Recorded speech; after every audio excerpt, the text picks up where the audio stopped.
We're just out of Canungra, where they've just had the bushfires, and you can imagine the client's pretty happy that they've chosen to build this house out of steel. This whole area is renowned for the bushfires that come through.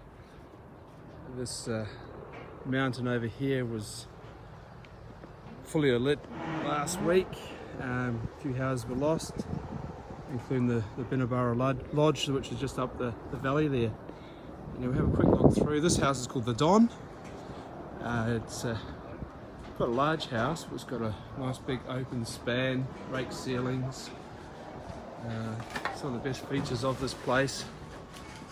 This would be thread. Are the corner doors that are up here. So. Morning. Hi Don, it's Mary here from Trend Windows.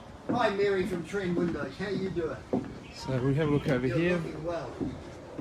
Oh God. So we've got these stacking sliding doors here that open out in the middle, which create a nice big open area, so it really brings the outside in.